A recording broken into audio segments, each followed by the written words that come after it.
At muli mga kapatid, dito na naman ako sa inyong harapan. At kagaya ng dati, lagi kong binabanggit sa inyo, ako yung tunay na huling sugo ng ating Ama. Alam nyo, nakakatakot mga kapatid pag sasabihin mo ikaw ay sinugo, hindi naman. Diba? Dahil ang sinugo mga kapatid, lahat ng nangyari sa buhay niya, pati ang kanyang pamilya, ang lahat ay nakasulat mga kapatid. Pati yung pangalan ng sinugo nakasulat mga kapatid. At kung ano ang nangyari sa may pangalan na sinugo ng ating Ama, kung ano yung nangyari bago niya tinupad yung utos na pinagsuguan ng Ama sa kanya. Kaya sabi nga ng ating Ama, mga kapatid, huwag kayong padaya kanino mang tao. Nang dadaya kasi ang tao mga kapatid. Pero mayroon siyang sinugo na anak ng tao. Siya nawa. Dahil yun yung nakasulat mga kapatid. Anak ng tao. Yung kanyang susuguin. Na ibinigay sa kanya ng Ama ang Espiritu Santo. Alam niyo mga kapatid, yung Espiritu Santo ay ang mga salita ng ating Panginoong si Isao Ama. Pag dala-dala mo yun, nasa iyo araw-araw, ang Espiritu Santo ay nasa iyo. Dahil sabi ng ating Panginoong si Isao Ama, kung di ako nagkakamali doon sa Juan 6:33 ba o 6:63, na ang mga salita ko ay pawang espiritu at pawang buhay. Ang mga salitang sinalita ko sa inyo ay pawang espiritu at pawang buhay. Katingnan nga natin mga kapatid, ating basahin, 1:663 ba? Tingnan natin kung tama yung pagkabasa natin. Kailangan natin yung patutuo mga kapatid. Kailangan lahat ng sasabihin natin ay nakasulat.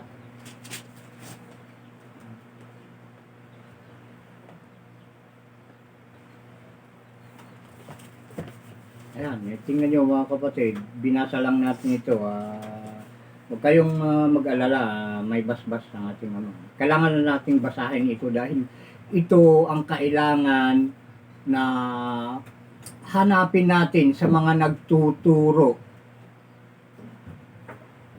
ng kaligtasan mga kapatid. Dahil puro kapahamakan ang nasa sanlibutan mga kapatid. Ngayon, kung mayroon kayong inaakala at pinapaniwalaan na namiminuno sa inyo o founder ninyo, hanapin ninyo itong salitang ito mga kapatid.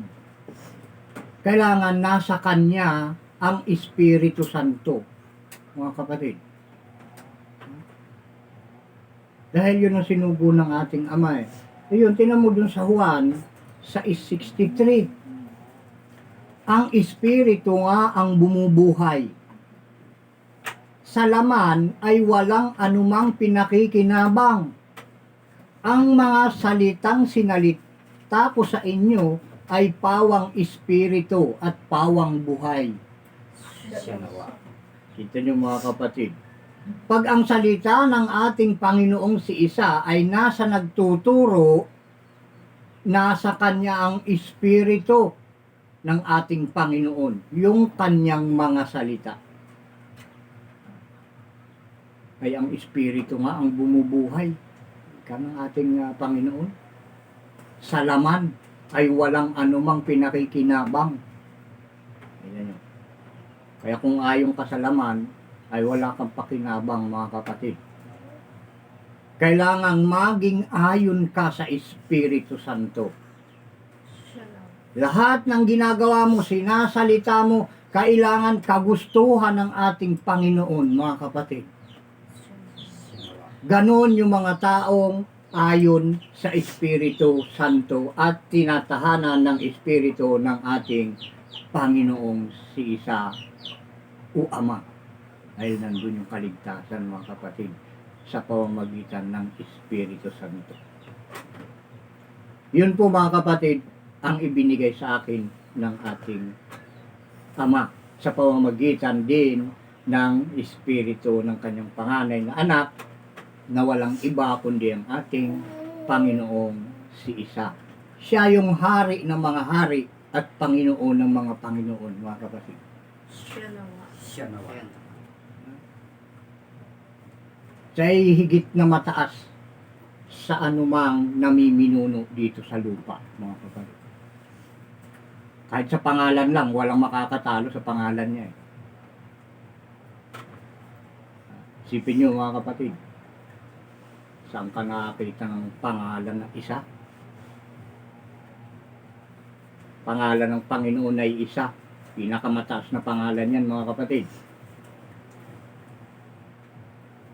Meron akong alam dyan, pero ang pangalan Isa.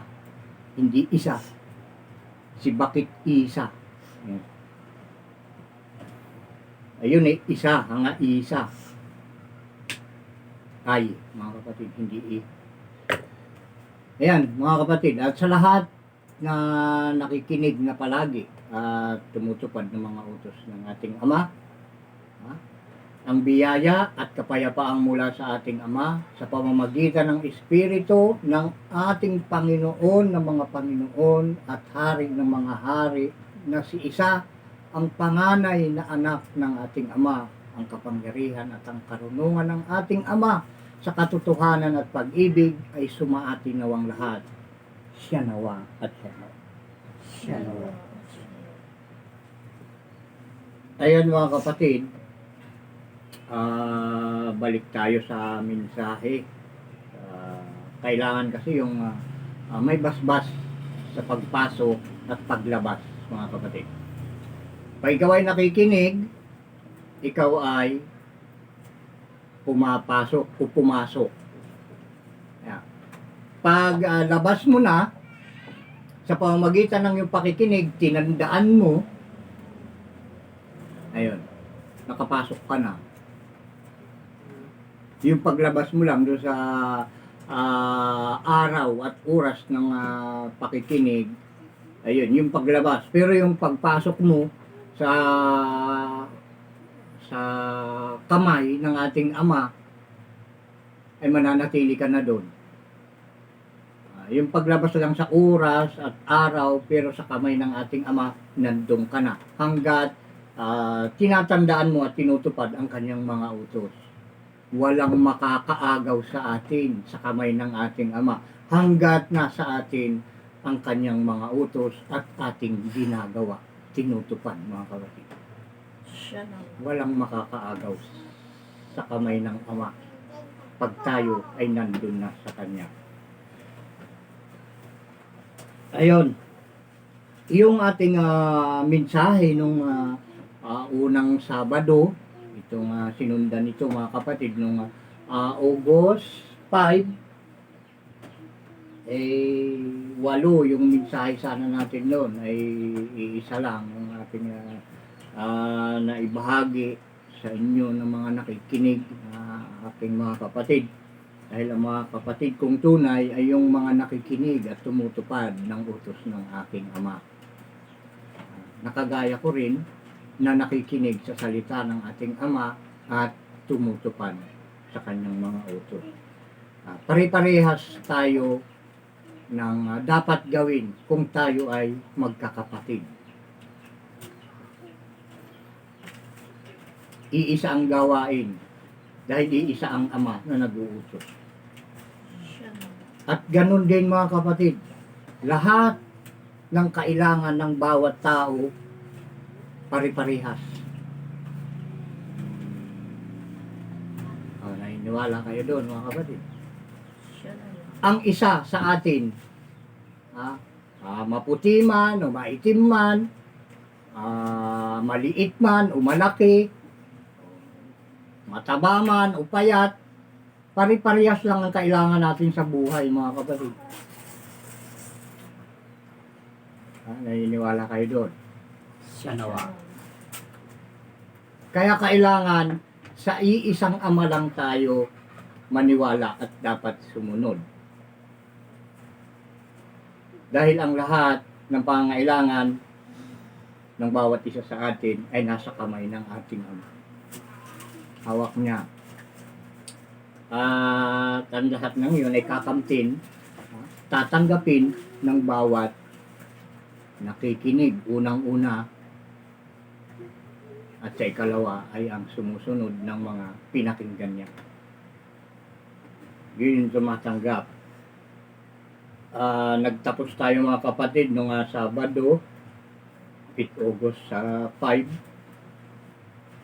Unang Sabado ng buwan ng Agosto, taong 2023. At ngayon mga kapatid, ay August 12 na tayo, ikalawang Sabado. August 12, 2023. Ngayon mga kapatid. At ito yung kadugtong nung mensahe nung unang Sabat. Tayo ay nagtapos sa topic na ang mga palatandaan ng mga taong rebelde o mapanghimagsik. Diba mga kapatid, hindi mo makikilala yung mga tao kung sino yung rebelde. Diba? Pag tinawag kang rebelde, sa batas ng tao at sa batas ng ating Ama, lumabag ka pag sinabi kang rebelde. Pag mapanghimagsik ka sa gobyerno, dahil ang Ama ang nagtayo niyan, dahil sinabi ng ating Panginoong si Isao Ama, ang lahat ng kapamahalaan sa langit at sa lupa ay ibinigay na sa Kanya.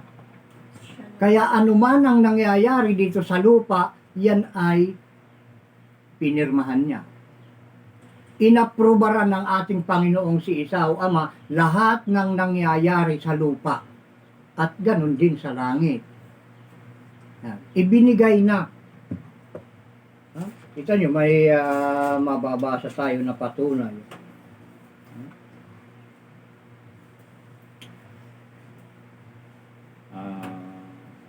Andon sa Mateo 28:18 hanggang 19. Yan ba? Tingnan natin doon sa Mateo mga kapatid. Ito isang patunay na anumang bagay na ating nararanasan sa araw-araw ng ating pamumuhay, kalma lang tayo. Huwag tayong magre-rebelde. Huwag tayong maninisi kung kani-kanino. Dahil ang lahat ng kapamahalaan sa langit at sa lupa ay ibinigay na sa Ama. Ay sa anak. Binigay ng Ama sa kanyang panganay na anak. Siya ang pinakamataas sa lahat ng mataas. Kaya nga siya ay ating Panginoon ng mga Panginoon at Hari ng mga Hari, mga kapatid. Maraming hari dito sa lupa, pero mayroong hari ng mga hari, mga kapatid. Siya ang pinakamataas, dahil ang pangalan nga niya ay pinakamataas din sa lahat eh. Isa. Yan, ang kanyang pangalan. Ayun nakasulat sa Arias 14:9, mga kapatid. Yun ang patunay ng pangalan ng ating Panginoon dito sa kanyang kaarawan ay isa. At siya ay naghahari at ang kanyang pangalan ay isa. Yan, nung ulit-ulit ko mga kapatid. Ha? Tingnan nyo, basahin natin Mateo 28, 18 hanggang 19. Tapusin natin hanggang 20 para kumpleto. Basahin ko ng buo mga kapatid. Mateo 28, 18, 19 hanggang 20. Ayan, simulan na natin. At lumapit si Jesus. Ayan, Jesus yung nakasulat dito mga kapatid. Pero sa amin, ang tawag namin dito, kami mga sumusunod, sa aming hari ng mga hari, Panginoon ng mga Panginoon, isa ang tawag namin sa Kanya. Kaya lang sila ko nga, babasahin ko nga diretso kung ano yung nakasulat. At lumapit si Jesus sa kanila at sila'y kanyang kinausap na sinasabi, ang lahat ng kapamahalaan sa langit at sa ibabaw ng lupa ay naibigay na sa akin. Ito nyo mga kapatid. Lahat ng kapamahalaan, ibig sabihin, lahat ng mga nangyayari, lahat ng kung ano ang iyong tinatamo sa araw-araw, yan ay kagustuhan ng ating Panginoon. Ano? Agree. Sabi nila, agree ka ba? Naniniwala ka ba? Ayan. Naniniwala ba kayo mga kapatid? Siya Siya nawa. nawa. Na lahat ng nangyayari sa lupa at sa langit ay ibinigay ng Ama sa kanyang panganay na anak. Dahil ang panganay na anak ng ating Ama ay ang kanyang kapangyarihan at ang karunungan Siya nawa. na hindi kayang matalos, umaunawaan ng tao. Sabi sa Ilocano, hanga matarusan ti tao. Yung kapangyarihan at karunungan ng ating Ama. Yun. At dahil nga, ibinigay sa kanyang panganay na anak, binigay ng Ama, ang kapamahalaan sa langit at sa ibabaw ng lupa. Ayan. Lahat ng, ayun, basta lahat binigay ng Ama sa kanyang anak. Lahat ng pamumuno, kapamahalaan, ang kapamahalaan kasi, sa Ilocano ay turay. Iti Ama iti turay. Iti amin nga turay, iti langit, kin iti rabaw ti daga, intid na iti amin nga turay, iti anak na nga ni isa. Ngayon, ituloy natin. Balik ulit tayo dito sa 18 mamaya. Dahil dito, ika niya, magsiyaon nga kayo at gawin ninyong mga alagad ang lahat ng mga bansa. So, ngayon, pinalalakad tayo ng ating Panginoon. Magsiyaon kayo, umalis kayo, magsilakad kayo, at gawin ninyong alagad ang lahat ng mga bansa. Utos yun. Kailangan tuparin mo. Utos gawing alagad ang lahat ng bansa. Ay siya ang may-ari ng lahat ng mga nangyayari sa ibabaw ng lupa. Ngayon, pag hindi mo ito ginawa, hindi ka nagpapasakop sa kanyang kapangyarihan, mga kapatid. Dahil ang utos niya ay makapangyarihan. Pag sinunod mo yon, ikaw ay mayroon ding kapangyarihan, mga kapatid. Gawin mong alagad ang lahat ng bansa. Ang sumusunod sa utos ng ating Ama, kailanman ay hindi mapapahiya. Siya nawa. Siya nawa. Pag sinabing gawing alagad, gawin mo. Napakalinaw mga kapatid. Ito sinabi ng Ama sa kanyang panganay na anak, iutos mo ng mga tao na gawing alagad ang lahat ng bansa. Ayan. Magsiyaon nga kayo at gawin ninyong mga alagad ang lahat ng mga bansa na sila'y inyong bautismuhan sa pangalan ng Ama at ng Anak at ng Espiritu Santo. Yung Espiritu Santo mga kapatid ay yung mga salita ng ating Panginoon na binanggit natin kanina na sinabi ng ating Panginoon na si Isa na ang mga salita niya ay Espiritu. Siya nawa. Ipangaral yung kanyang mga salita. O yung pangalang Ama, pangalan ng Ama, yung pangalan ng Anak. Yung pangalan ng Ama at ng Anak ay iisa mga kapatid. Kaya ang nakatatak sa noo namin na pangalan ng Ama at ng Anak ay Isa o Ama. Ang Isa o Ama ay iisa. Siya nawa. Siya nawa. Kagaya nung kanyo mga kapatid, sako o kustal. Di ba? Parehas yun. Isa o Ama. Isa yun. Sako o kustal. Di ba? Ang sako ay lagayan. Yung kustal lagayan.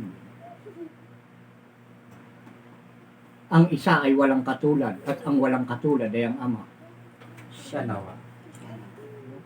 May katapat ba yung isa, mga kapatid? Wala nang uuber pa sa isa. Kaya ang isa ay walang katulad at ang walang katulad ay ang Ama. Kaya isa o Ama, yan ay iisa, mga kapatid. Sana naunawaan nyo to. Ha? Tuloy natin hanggang 20. na ituro ninyo sa kanila na kanilang ganapin ang lahat ng mga bagay na iniutos sa inyo. At narito, ako'y sumasa inyong palagi hanggang sa katapusan ng sanglibutan. Ganapin lahat ng itinuturo. At siya isa sa atin hanggang sa katapusan ng sanlibutan. O, hindi yan tayo pababayaan. Dahil ang sanlibutan, mga kapatid, matatapos ito. Hindi yung lupa ang matutunaw, mga kapatid, kundi ang lahat ng mga gawain na masama dito sa sanlibutan. Yun ang sanlibutan, mga kapatid. Yung mga gawang masasama, yun ang sanlibutan. Dahil yan ay laganap sa buong mundo, yung mga gawang masasama. Yan ang tinatawag ng ating Amang sanglibutan. May isa pang itinawag ang ating Ama dyan sa mga gawaing masasama. Ang tawag niya dyan ay laman. siya nawa, Ang laman at sanglibutan, magkasama yan, mga kapatid. Parehas siyang masusunod. At yung laman at sanglibutan ay parehas siyang gawain. At yung mga gawain yan na masasama na ayon sa sanlibutan at ayon sa laman ay matutunaw. Mawawala yan, mga kapatid. Dahil yan ang sinalita ng ating Ama.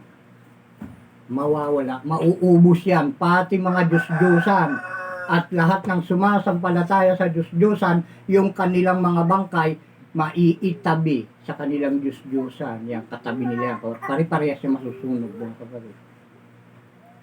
siya nawa, Yan, mag-comment kayo kung ano yung gusto nyong itanong at malaman pa tungkol sa bagay na ito, mga kapatid. Ayan. At ito, yung sinabi kanina nga na lahat ng kapamahalaan, lahat ng kapangyarihan ay binigay na ng ating Ama sa kanyang panganay na anak sa langit at dito sa ibabaw ng lupa. Kaya kung meron siyang sinabi na gobyerno ang nagpapatupad, patakaran ng gobyerno, sabi, huwag kang magnanakaw, huwag kang mangdadaya, huwag kang magnanakaw sa kaba ng gobyerno. Ayan, yan ang isa sa problema na palagi kong naririnig sa istasyon ng mga TV, mga balita. Aba, ang daming nakakasuhan sa mga pagnanakaw sa kaba ng gobyerno. Ay, huwag kang papatay. O, ay, ganun din sa gobyerno, ay, huwag kang papatay, di ba? O, sa kabila na may pangpatay sila sa kamay, dahil may mga baril nga, ay pinag-uutos na bawal pa rin ang pumatay. Dahil sila ang binigyan ng karapatan na pumatay sa mga taong lumalabag sa mga kautusan, kagaya ng ating Ama. Ang pinagkaiba nga lang, ang ating Ama bumubuhay. Pumapatay din yan, pero bumubuhay. Sa gusto niyang buhayin. At pinapatay din niya yung talagang sukdulan na ang kasamaan. At wala makakapagtago sa kanya, mga kapatid. Lahat ng gawain ng tao, hindi mo pwedeng itago sa paningin ng ating Ama. Kahit saang sulok ka ng kuweba, tumayo, humiga, magtago, gumawa ng kasalanan, hayag yan sa paningin ng ating Ama. Walang makapagtatago sa kanyang harapan. Kahit gaano tayo karami, sindami tayo ng buhangin, bawat isa sa atin may nakatutok na parang CCTV, mga kapatid. Kitang-kita tayo ng ating Ama. Ganun ka galing ang ating Ama. Walang makakapantay sa kanyang karunungan. Dahil ang karunungan ng tao sa paningin ng Ama, kamangmangan lang yun sa kanya. At ang kamangmangan ng Ama, mas marunong sa katalinuhan ng tao. siya nawa, Yan, mga kapatid. Kaya pag may nagsabi na sinugo ng Ama, may mga patunay. Kailangan nakasulat, mga kapatid, ang mga patunay. At ang isa, yung mga nangyayari sa kanyang buhay. Yan. Nakasulat din, mga kapatid. At dahil nga sinasabi natin ang kapamahalaan ay binigay sa atin ng ating Ama. Pag sinabing bawal, dahil yung mga presidente, hindi yan naging presidente kung hindi ginusto ng ating Ama. Ha? Si mayor, kung hindi naging mayor yan kung hindi ginusto ng Ama. Si kapitan, hindi yan naging kapitan kung hindi ginusto ng Ama. Dahil walang anuman na tinatanggap ang tao na hindi nagmula sa Kanya. Siya nawa. Lahat ng tinatanggap ng tao mula sa ating Ama. Ang problema nga lang, hindi tayo marunong magpasalamat at manalangin ang nararapat. Dahil wala pang nagtuturo noon. Pero ngayon meron na mga kapatid. Andito sa harap ninyo at nagsasalita. Kung ano yung mga gusto nyong malaman patungkol sa kaligtasan, tanong nyo lang dito mga kapatid. Sa programa ito. Mag-message kayo. Makukumpleto ang kakulangan ng pananampalataya ninyo. Basta kayo'y makinig at sumampalataya sa inyong napakinggan na lahat na pinapakinggan nyo rito na lumalabas sa bibig ng huling sugo, nakasulat mga kapatid. Wala ka nang dapat idagdag o bawasan man. Sabi nga nung ibang palatuntunan, walang dagdag bawas. Dahil kasalanan yun, pag dadagdagan mo o babawasan mo. Kung ano lang yung nakasulat, yun lang ang dapat nating sabihin, gawin, ipaliwanag. Ngayon, yung mga mapanghimagsik na, yun yung mga lumalabag na sa autos. Huwag nating gawin yung mga ganon. Kaya bawat bansa, mga kapatid, maraming rebelde, naghihimagsik dahil kumukontra sila sa patakaran ng gobyerno, samantalang ang Ama ang nagtayo ng gobyerno ngayon. Tingnan niyo, ang ating Panginoon nga, na si Isa, nung inutusan ng Ama dito sa lupa, yung kapamahalaan, kay Poncio Pilato ba yun? Kung hindi ako nakakamali mga kapatid, kay Herodes, kung sino-sino pa ng mga hari noon. Iniharap siya doon at kinasuhan ng kung ano-anong kaso na wala namang makita sila Pilato na kasalanan. Sabi niya, walang kasalanan tong taong ito. Ano ang gusto niyong gawin natin? Yung tao ang pinagbesan ng hari sa ating Panginoong si Isa. Ay sinabi ng mga tao, makasalanan daw, namumusong. Dahil pinagbabawal nga niya sumamba sa Diyos-Diyosan ang ating Panginoon Huwag magkakaroon ng Diyos-Diyosan. Huwag gagawing negosyo ang relihiyon. Di ba? Ay ginagawang negosyo yung relihiyon, pinagbabawal niya.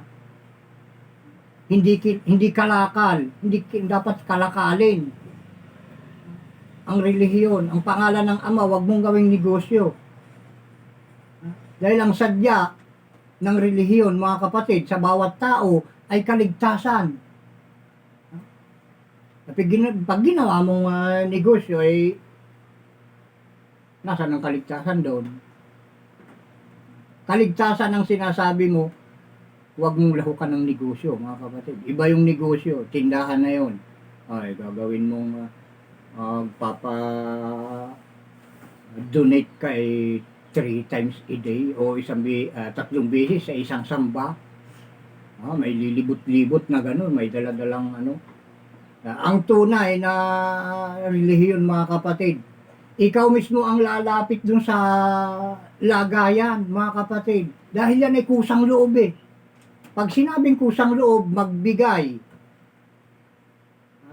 ang bawat isa ayon sa kanyang kalooban.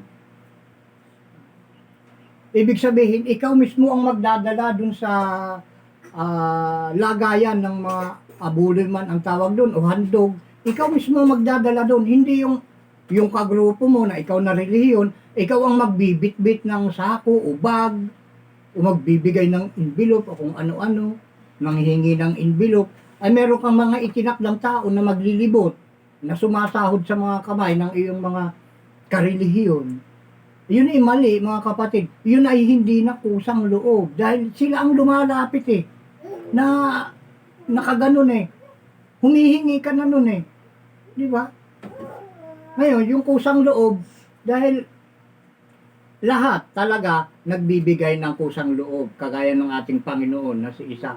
Ay yun ay mayroong tagadala ng supot nga si Judas, yung tagabitbit ng mga handog ng mga tao, mga kusang loob. Pero wala kang mababasa sa banal na kasulatan na tao na mayroong relihiyon na may dala-dalang basket o kaya sako. O ano yan, yung bag na lagayan ng abulo itatapat sa'yo. Ay hindi ho maganda yun mga kapatid. Kailangan pag sinabing kusang loob, ikaw mismo ang magdadala. Ikaw ang maghahatid sa lagayan ng handog mga kapatid. O kaya sinasabi ng iba na abulo yan. Pinapahirapan mo lang yung mga relihiyon mo mga kapatid. Dahil ang itinakda ng ating Ama ay na dapat na ihandog na pangunang handog na sinasabi ay yung ika 10%, pero hindi pa nangyayari sa amin yan mga kapatid. Hindi ko alam kung kailan ipag-uutos ng Ama, pero mangyayari yan dito, Siya nawa. yung 10%. Sa ngayon mga kapatid, wala pa, hindi pa itinakda ng ating Panginoong si Isa at pinag-utos na gawin ngayon, pero mangyayari, gagawin namin yan dito mga kapatid. At pag nangyari yan mga kapatid, pag ginawa na dito yan, napakalaking kapahamakan ang darating mga kapatid sa mga hindi magbibigay. Siya nawa. May kasampung bahagi. Pero yung mga kusang handog mga kapatid, parang awan ninyo. Huwag na kayo magbigay ng gano'n. Yung lalapit dun sa inyo, may daladalang supot. Huwag niyong gawin yun. May lagayan sila nandun sa harap. Ikaw mismo ang maghatid. Huwag ka maglalagay doon. Halimbawa. Dahil yun ay lumalabas na hindi mo pinusa. Hiningi sa iyo humihingi sila ng habag samantalang ikaw ang dapat nilang kahabagan dahil alam nila ang kautusan na kinaroroonan ng kaligtasan. Sila ang dapat mahabag sa iyo. Hindi yung sila ang kakahabagan mo dahil ikaw ang naglilimos sa kanila. Tama ba yung mga kapatid? Ang dapat kahabagan ay yung mamamatay, mapaparusahan ng dahil sa kasalanan. Yan, kahabagan mo yon, ay turo mo kung ano yung tama at mga gawaing mabuti, makaaya-aya sa ating Ama.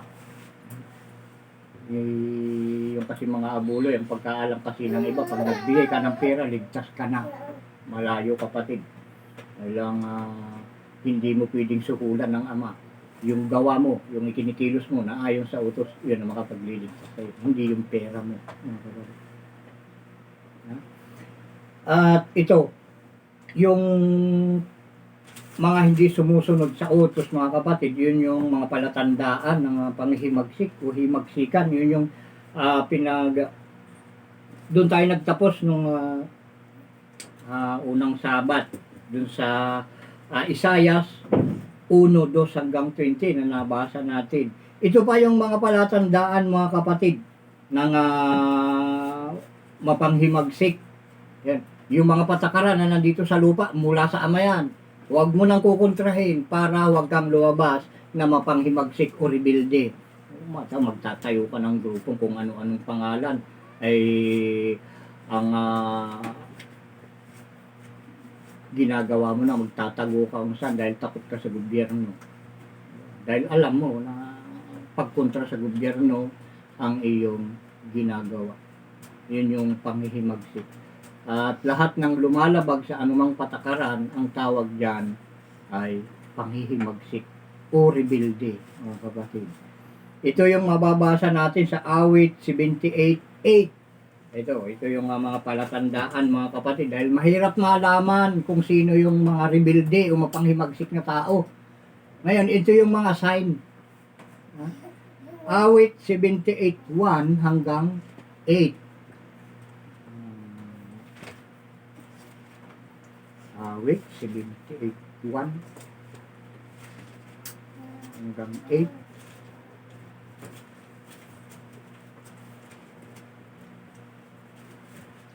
Kita nyo, mga palatandaan ng mapanghimagsik, mga rebelde.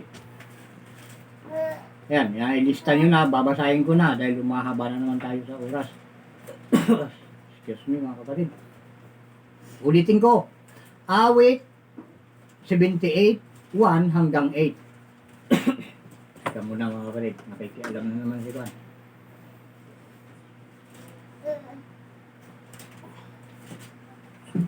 Yung Diablo, nakikialam yan pag alam nila na tama at may mapupulot kang dapat. Pinapakati niya yung lalamunan ko mga kapatid para huwag akong makapagsalita. Pero hindi niya kayang pigilan to. Nakapagpaparamdam lang siya kung ano-ano para pumigil pero hindi niya to kayang pigilin mga kapatid. Tuloy ito. Mapapadali lang ang parusa sa mga Diablo kung ito ay kanilang haharangan ng husto. Madadali yung parusa sa kanila. Dahil may itinakda ang araw ng paglipol sa mga Diablo mga kapatid. Sa mga kumukontra sa utos ng ating Ama. Ito, basahin na natin. 78:1 hanggang 8 ng mga awit. Tignan ng mga kapatid. Kailangan gumagawa ng paraan. Itutuloy natin. Makinig kayo, o bayan ko, sa aking kautusan. Ikiling ninyo ang inyong mga pakinig sa mga salita ng aking bibig. Aking bubukhin ang aking bibig sa isang talinghaga. Ako'y magsasalita ng mga malabong sabi ng una na aming narinig at naalaman at isinaysay sa amin ng aming mga magulang.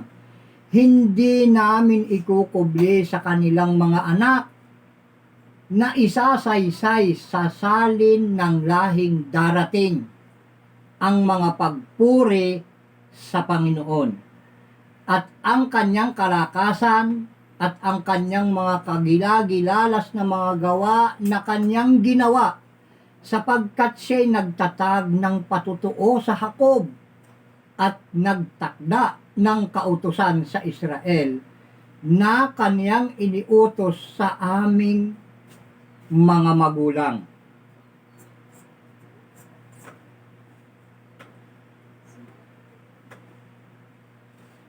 Na kanilang ipabatid sa kanilang mga anak.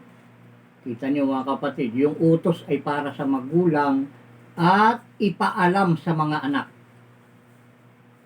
Kaya yung mga magulang na alam ang utos ng ating Ama at ibinabahagi sa kanyang mga anak, mga kapatid, mapalad yung magulang na gano'n. Siya nawa. Upang maalaman ng lahing darating sa makatuwid bagay ng mga anak na ipinanganak na siyang magsisibangon at magsasaysay sa kanilang mga anak upang kanilang mailagak ang kanilang pag-asa sa Diyos. At huwag kalimutan ang mga gawa ng Diyos, kundi ingatan ang kanyang mga utos. Huwag maging gaya ng kanilang mga magulang na may matigas na ulo at mapanghimagsik na lahi. Isang lahing di naglagay sa matuwid ng kanilang puso at ang kanilang diwa ay hindi tapat sa Diyos. Kita niyo mga kapatid. Yung mga tao na hindi sumusunod sa utos ng ating Ama, ang tawag ay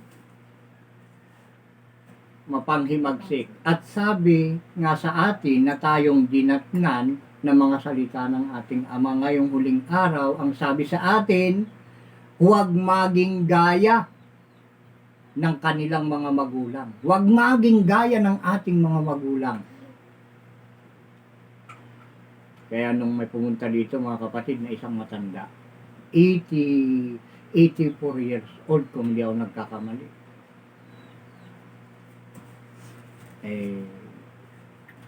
Sabi niya sa akin, parang binabaliwala mo ang iyong magulang. Sabi niya sa akin. Mali tang ako sa kanya. Ang magulang pag sumusunod sa utos ng ama at yung utos ng ama sa kanya, ini-a-apply niya sa kanyang mga anak, ang magulang na yun ay dapat igalang. Pero kung ang magulang mo ay nakaalam ng utos ng ama at hindi naman niya tinutupad, lalong-lalo na't hindi iniaaral sa iyo na kanyang anak, ay hindi mo dapat igalang. Dahil sabi ng ating ama, yung hindi tumupad ng kanyang utos ay kasalanan. At ang kasalanan ay yan ay gawaing masama at hindi mabuti. Ang sabi ng ating ama sa mga ganon, sumpain ang tao na nagtitiwala sa tao at yung mga tao na gumagalang sa masama, iyon ay kasamaan. Siya nawa.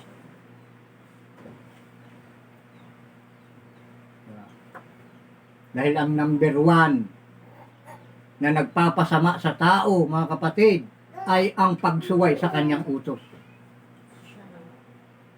Yan ang number one na nagpapasama sa tao. Pag hindi ka sumunod sa utos ng ating ama, masamang tao ka. Dahil ang tao ng ating ama, ang tao ng Diyos, ay sumusunod sa mga utos ng Diyos. At nagsasalita ng salita ng Diyos, mga kapatid. Ayan, ngayon lang kasi dumating sa ating itong aral na ito, mga kapatid. Kaya kayo, na ngayon lang nakakarinig, kayo ay nababaguhan, pero mapalad kayo kung ito'y inyong nauunawaan. At may papakita nyo sa lahat na ito ay inyong nauunawaan sa pamamagitan ng pagsunod ninyo sa lahat na kautusan ng ating Ama. Naunawaan nyo kung sinusunod ninyo.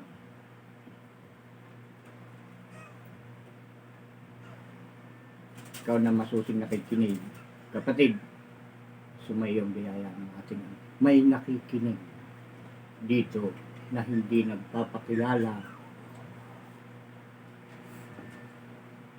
kung sino siya o taga saan siya. Sinasabi ng Espiritu Santo sa atin.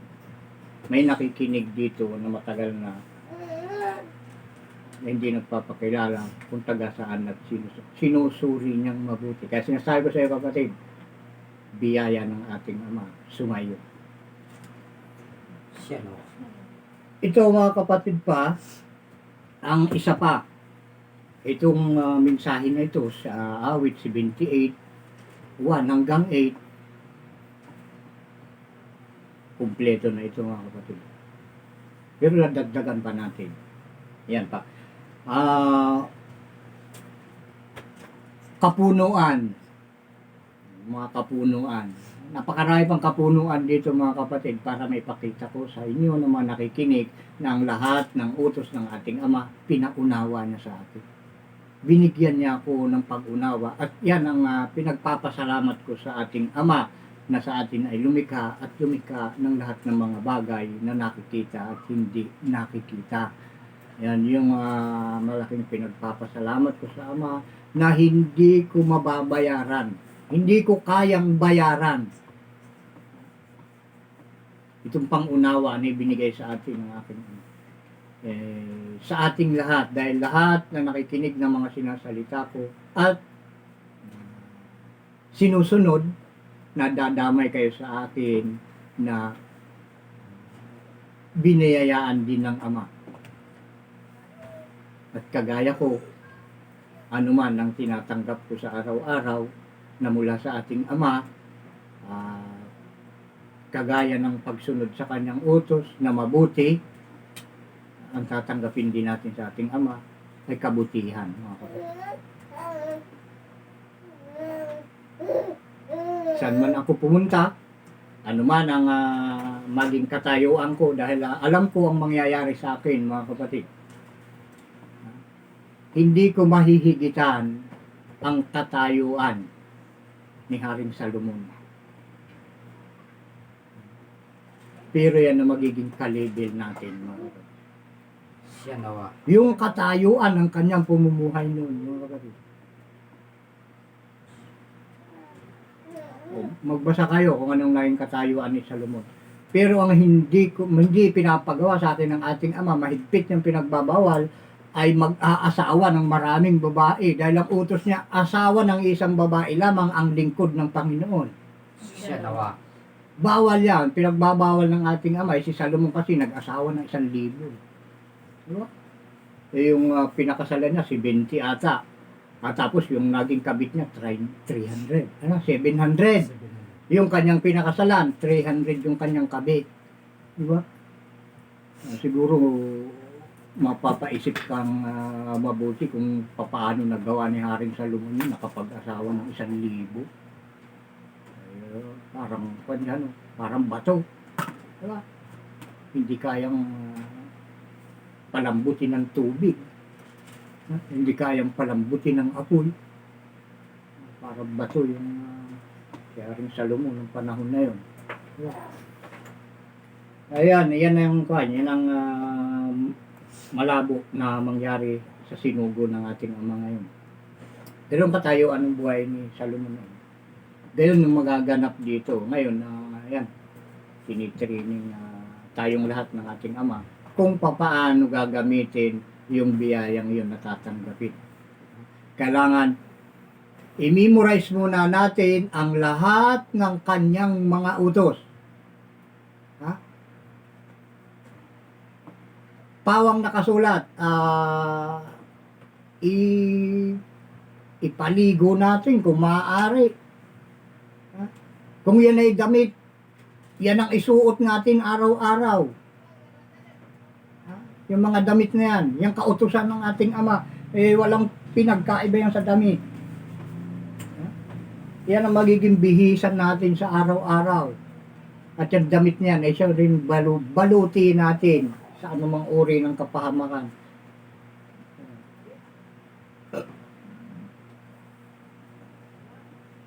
Yan, saan na tayo? Andun na tayo sa 8. Huwag mapanghimagsik. Huwag matigas ang ulo. Pag matigas ang ulo, mapanghimagsik ka na nun, mga kapatid.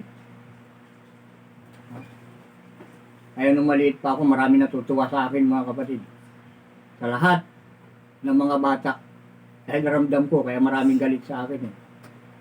Pag ako nagkaroon ng amo, kung anong utos niya sa akin, sunod. Pag inutusan ako ng mas matanda sa akin, sunod ka agad yan. Hindi basta sunod, kundi takbo ka agad.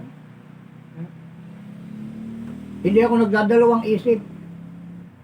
Dahil marami kasi mga kapatid na pag inutusan mo, ititingala muna. Bubulong-bulong. Tapos akala mo mayroong epoxy doon sa upuan niya. Napakatagal tumayo. Gaganon muna, tapos gaganon. Maraming ganon, mga kapatid. Pero kung malalapitan mo ako, mga kapatid, makikita mo yung pag mayroong nagsabi sa akin, automatic. Doon nga lang sa Ama ako na medyo natagalang sumunod. Dahil 24 pa lang yung edad ko, tinawag na ako ng Ama. Ay ngayon ko lang sinunod. Ay yung pagtawag niya sa akin. Edad ko nung tinawag ko, tinupad ko yung kanyang mga utos. 2017, mga kapatid.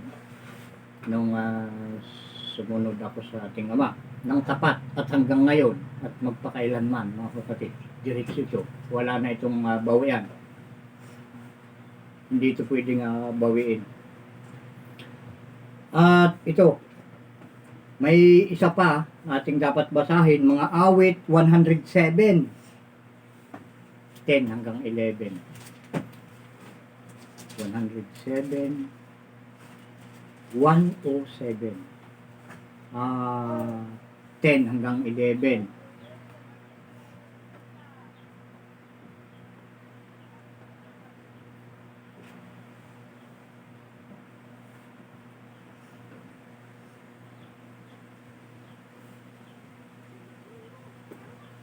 Ito yung mga palatandaan ng mapanghimagsik at kung ano yung mga nangyayari sa kanila.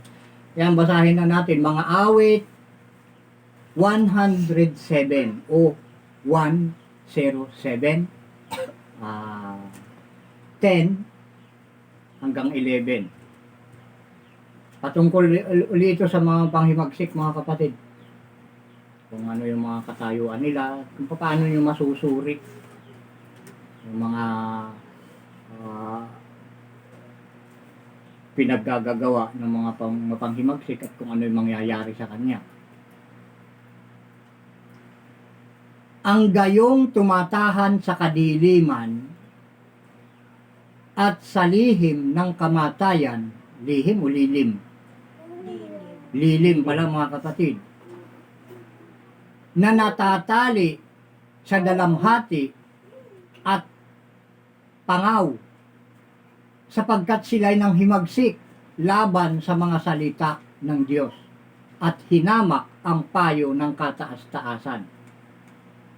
Kita nyo, yung tumatahan sa kadiliman, alam nyo ba yung mga katayuan ng nasa kadiliman, mga kapatid, palaging nagtatago. Sakalang lumalabas paggabi. O, ganun yung mga mapanghimagsik, mga kapatid. Ito yung kanilang katayuan. Ang gayong tumatahan sa kadiliman at sa lilim ng kamatayan. Tingnan nyo, mga pambanghimagsik, talagang nakaamba sa kamatayan yung mga yan, na natatali sa dalamhati at pangaw. Dalamhati at kagutuman.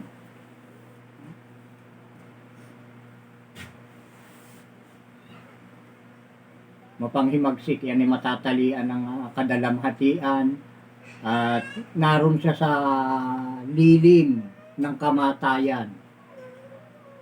Tingnan nyo mga panghimagsik kung anong nangyayari, mga kapatid, sa panahon ngayon.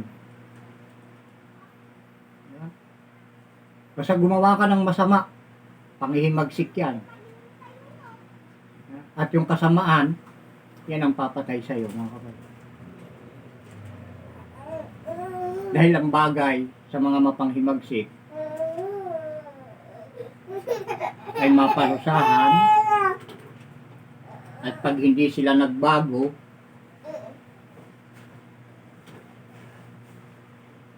tiyak na kamatayan ang kanilang hahantungan, mga kapatid. Kaya yung mga ganon na palagi na lang nagtatago dahil ang ginagawa nila ay kasalanan, mga patago ang ginagawa, mga illegal. Mga dalangan nila mga armas, yung mga illegal, mga kapatid. Mga bawal. Pag sinabing illegal, bawal. Diba? At may batas yun sa mga ganon. Kaya ito yung ating mababasa na naman doon sa Isaiah 30:1 hanggang 9. Ilang minuto na tayo. Gusto kasi ng ating Ama ay maipaliwanag dahil sinabi nga niya sa atin na ang narinig ninyo sa kadiliman ay salitain ninyo sa kaliwanagan. Madidilim yung mga pinapabasa sa atin ng ating Ama, pero inilawan niya, kaya nakikita ko, nalalaman ko, nauunawaan ko dahil binigyan ako ng ating Ama kaalaman, karunungan, pangunawa sa lahat niyang mga salita. Gaano man kalihim, pinaunawa sa atin ng ating Ama. Yun ang biyaya na araw-araw, 4 times a day, pinagpapasalamat ko sa ating Ama. Yung biyayang yun.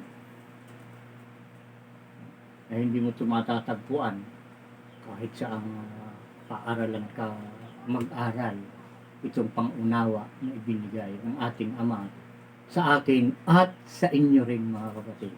Ito hindi para sa akin lang. Pinaunawa ng ating Ama sa akin to para ipaunawa ko din sa inyo. siya nawa, Kaya yung maikling mensahe ay humahaba dahil sa dami ng aking mga pinapaunawa na sana ay maunawaan ninyo, mga kapatid. At kung hindi nyo man maunawaan, ang inyong mga napapakinggan, open, bukas kami mga kapatid, magtanong ka lang. Kung meron ka hindi naunawaan, itanong mo lang sa akin o kaya doon sa mga sinumang kamiyembro na may tatak na ganito. Kung ano yung mga bagay na hindi nyo naunawaan at dadalahin ka dito. Papalam nyo sa akin dahil may mga bagay pa rin sila na hindi nila naunawaan. Ang lahat ng pangunawa nga lang sa mga salita ng ating Ama ay sa akin niya binigay. Sa akin niya ibinuhos ang Espiritu Santo, mga kapatid. siya nawa, Kaya lahat ng hindi humihiwalay, palagi nakikinig at tumutupad ng mga sinalita ko, nabubuhos din sa kanila yung Espiritu Santo. Nakagaya ko na binuhusan ng ating Ama. siya nawa, Kaya pare-parehas tayo, bubuhusan ng Espiritu Santo. Ito yung paraan ng ating Ama ng pagbubuhos ng kanyang Espiritu. Yung matandaan natin ang lahat ng kanyang mga sinalita, sapagkat ang kanyang salita ay pawang Espiritu at pawang buhay. siya nawa, Ano, saan tayo kanina? Sayas 30. Ayun, baka dito na lang tayo muna mga kapatid, sa ika-4. Dahil yung oras nga, may 30 minutes na tayo, may gitna. 56 minutes. Ay, dito na, pasensya na mga kapatid, pero dito natin tinatapos yung mensahe. Napakahaba pa mga kapatid, kailangan ito malaman. Baka isusunod na naman natin ito, idudugtong na naman natin ito sa susunod muli na Sabado. Ito yung ating mababasa mga kapatid, Kawikaan. Gusto tayo sa Kawikaan 17:11. Ayan, bilang panghuli mga kapatid. Gusto naman tayo ng isang oras. Ibalik. Kawikaan 17:11.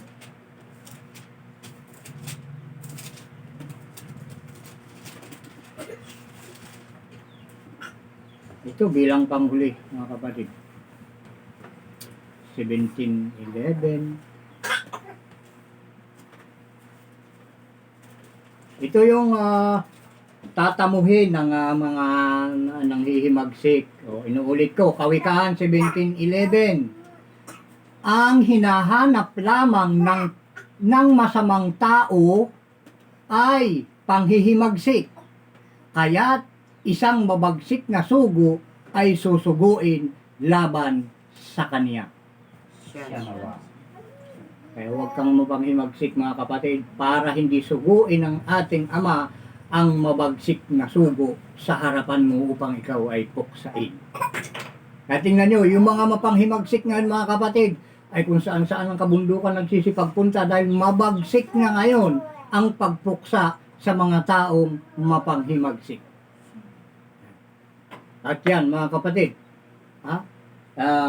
bago tayo magtapos, ito, kailangan nating banggitin na naman yung nakasulat doon sa Hebreo 10:28. Dahil ito ang ating pinagdidiinan. Anumang bagay, anuman ang ating ginagawa, anuman ating sinasabi, kailangan mayroon tayong patutuo, o saksi, o patibay, o patunay. Ginagawa, sinasalita, kinakain, kailangan mayroon tayong patunay na ang mga bagay na yaon ay hindi ipinagbabawal. Dahil lahat ng bawal ay masama, mga kapatid. Kung ano lang yun dapat, yun ang ating gawin. Kagaya ng ating babasahin ngayon mga kapatid. Ito, Hebreo 10:28. Ang magpawalang halaga sa kautusan ni Moises sa patutuo ng 2 o 3 saksi ay mamamatay na walang awa. Dahil pag binala ninyo itong halaga, natutulad kayo sa mga mapanghimagsik, mga kapatid. At yan, sa lahat ng mga nakinig, ng mga mensahe ito na mula sa ating Ama sa pamamagitan ng Espiritu ng kanyang panganay na anak na si Isa na ating Panginoon ng mga Panginoon at ating Hari ng mga hari. At sa lahat ng mga matyaga na binigyan ng ating Ama ng pangunawa. Yan. Unang-una kay Cherry Pastor Litana, kay Rodessa Pastor Litana, kay Florida Pastor Helen Man at ang kanyang pamilya, sa inyong lahat mga kapatid. Ang biyaya, awa at kapayapaang mula sa ating Ama sa pamamagitan ng Espiritu ng kanyang panganay na anak na si Isa na ating Panginoon ng mga Panginoon at ating Hari ng mga hari, ang kapangyarihan at ang karunungan ng ating Ama ay sumaatin ng lahat. Siya nawa. Siya nawa. Yan, mga kapatid.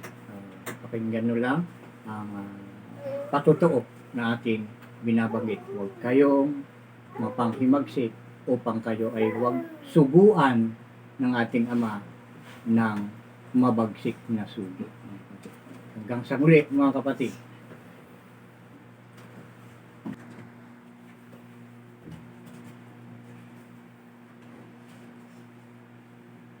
Taas na rin ang kanakam. At sabay-sabay tayo na magpapatuto. Kami po ay nagpapatuto at sumasaksi na ang lahat ng mga salita na inyong narinig ay pawang katotohanan at pawang galing sa banal na kasulatan na mula sa bibig ng Sama ng Panginoon na si Isa na anak ng tao na sinugo ngayong huling araw, na ang mga salitang lumabas sa kanyang bibig na sinugo ng ating Ama na sa atin ay lumikha at lumikha ng mga bagay na nakikita at hindi nakikita. Siya nawa at siya nawa.